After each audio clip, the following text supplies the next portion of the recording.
Hari ini kita perang dengan tikus. Pagi yang cerah di sebuah persawahan Soropadan, nama desa di Kecamatan Pringsurat, Kabupaten Temanggung, di mana sejak dari dulu hamparannya itu satu petak ini ratusan hektar. Dan tinggal ini di Temanggung ada persawahan ratusan hektar. Maka sampai Soropadan ini menjadi nama baik nasional maupun internasional yang disebut dengan Agro Expo di sana. Yaitu tempat memamerkan hasil-hasil pertanian milik Jawa Tengah yang ada di Soropadan. Dan sudah diklaim 2 tahun sekali menjadi acara tani nasional. Nah, kali ini pagi ini ya ngapain kita sampai di Soropadan? Ini ladang pangan. Kalau sawah itu pasti hasilnya padi, dan itu lambang pangan. Kalau kapas lambang sandang. Negeri kita sandang nggak masalah. Sudah aman lah ya. Papan perumahan subsidi banyak. Pangan. Tapi subsidi 6 bulan ambruk rumahnya. Enggak lah, harus kuat. Tergantung menteri perumahannya. Oke. Karena udah dipindah sekarang. Ada menteri perumahan sendiri, PU sendiri. Oh ya, udah kita lupakan menteri ya, kita kembali. Nah, pangan, Mas. Ini ladang pangan, tiba-tiba banyak orang kok jadi medan perang ini. Kenapa? Tikus merajalela. Bak musibah merajalela. Tikusnya jadi raja dan manusianya tidak lela. Sehingga hari ini adalah hari gropyokan tikus melawan hama yang diobati apa saja udah nggak bisa. Pertumbuhan tikusnya lebih banyak. Bagian PR manusia, Mas, karena pangannya mulai terancam dari dalam, dari atas, kanan dan kiri. Karena tikusnya diobati, jadi tikusnya makin sehat, jadi makin banyak. Oh, kalau gitu kita ikut makan obat tikus aja. Biar makin sehat. Enggak gitu juga kali. Untuk itu, ya, makna makan turun ke ladang pangan agar makan makin bermakna. Tapi ini kalau kembali ke pelajaran zaman sekolah dulu ya. SD. Iya. SD. Kan kita ada di sebuah habitatnya adalah persawahan. Ya. Terus di dalam habitat itu terjadilah rantai makanan. Betul. Nah, tikus ini kan juga bagian dari rantai makanan kan? Benar. Cuman yang jadi masalah, siapa yang mau makan tikus? Gak gitu juga. Bisa aja saya. Gak gitu juga. Keluar dia lu Betawinya lu. Gimana dong? Masalahnya tikusnya itu berlebihan. Makanya yang dibasmi itu karena berlebihan. Nah, di rantai makanan itu kan yang makan tikus kan burhan. Iya. Alias burung hantu. Dan itu kan jumlahnya nggak banyak karena burhan juga diburu juga sama manusia. Ular. Biawak. Nah, wes. Karena dalam rantai makanan itu yang secara alamiah ya toh ya. Iya, itu sudah tidak ada lagi predatornya si tikus.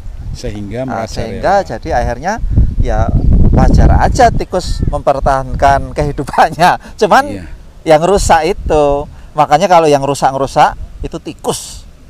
Termasuk ada sebutan tikus kantor sekarang ini. Tikus kantor, tikus rumah.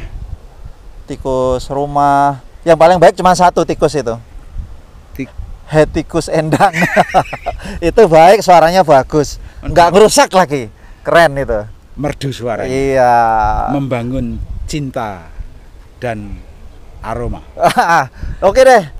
Kita sekarang ada di Soropadan, Kecamatan Pringsurat, Temanggung. Mak-mak melaporkan adanya kegiatan gropyokan tikus. Kalau dulu itu namanya gropyokan ya, itu tak bayangkan Satpol PP ngejar-ngejar PSK.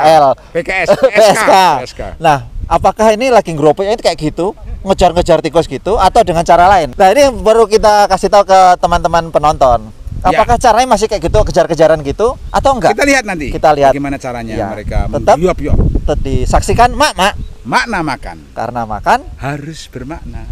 Yuk kita lihat tikus.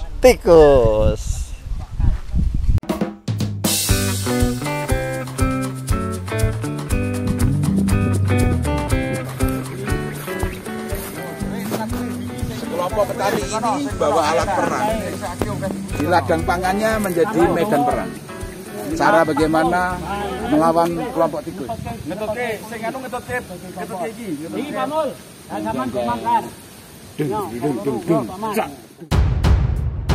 Menyerang perang melawan tikus.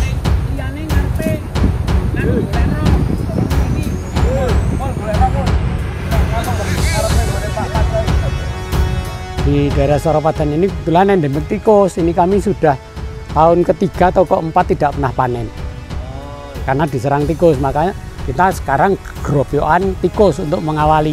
Daripada nanti sudah ada tanaman jagung, diserang lagi.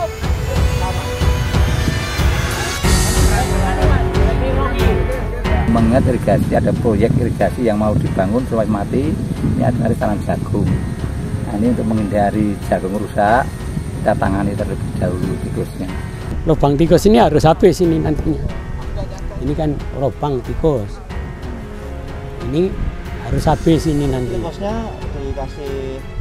Ini tadi belerang dikompori dengan dalam gitu. Atau bisa mati di dalam, bisa lari.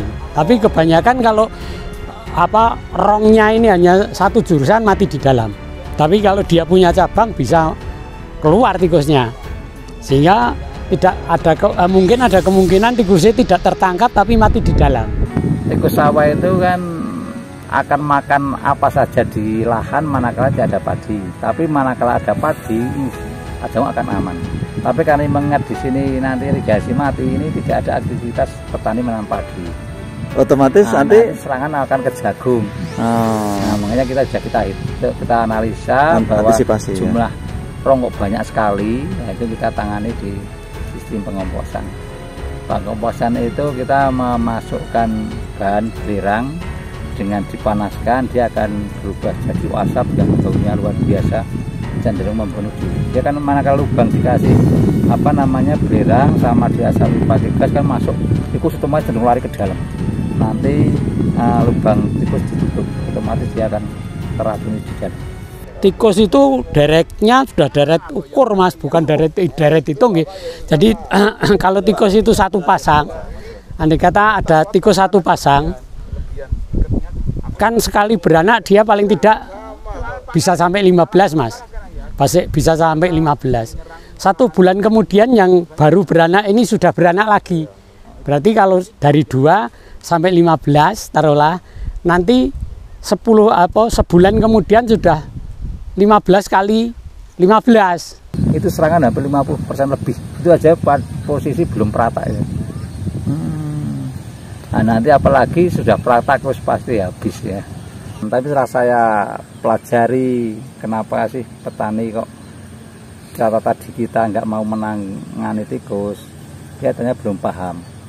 Nah, maka saya jelaskan bahwa kenapa kok 4 kali tidak panen. Itu kan yang jelas, pertama musuh alami sudah hampir punah, tikus dengan bebas beranak pinak. Manusia sendiri yang sangat istilahnya bertanggung jawab, dia nggak ada gerakan sama sekali untuk menangani tikus. Hanya tikus dengan bebasnya berkembang biak dengan disediakan pangan oleh petani, ditanamkan, habis ditanamkan. Nah, kedua dia masih banyak percaya pada mistik.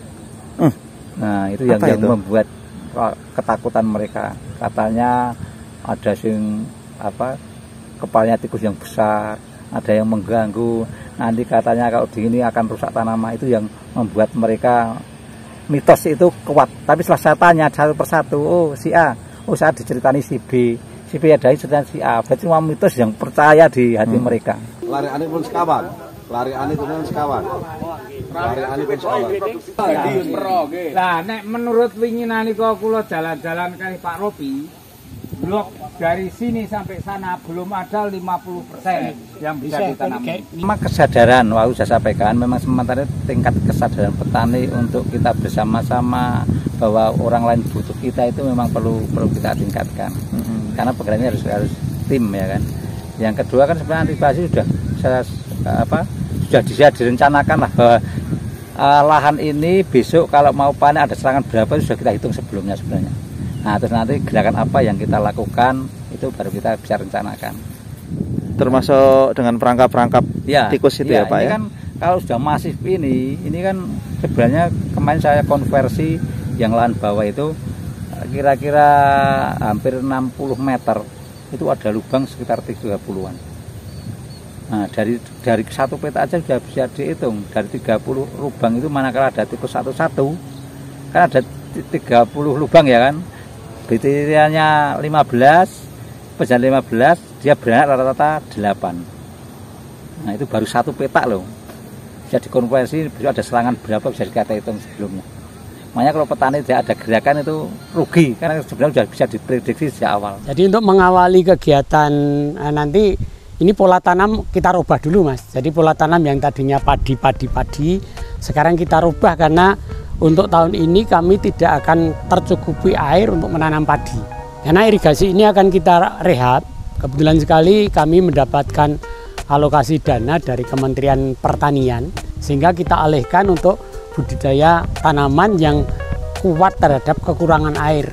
Kami memilih salah satunya adalah jagung, sehingga kami kerjasama dengan salah satu perusahaan nasional yaitu PT Advanta dari Pasuruan untuk penyedia bibit jagung. Kami di wilayah Desa Soropadan ini akan mengadakan program pembuatan benih jagung di lahan kurang lebih 30 hektar. Memang kita Nun Sewu tidak diperbolehkan kita membasmi semuanya, karena kita masih ada beberapa makhluk hidup yang perlu makan tikus itu. Rantai makanan, Pak, rantai makanan itu masih dibutuhkan. Maka kita coba mencegah agar seimbang. Jadi maka dimakan itu cuma terbatas, masih banyak yang kita bawa pulang.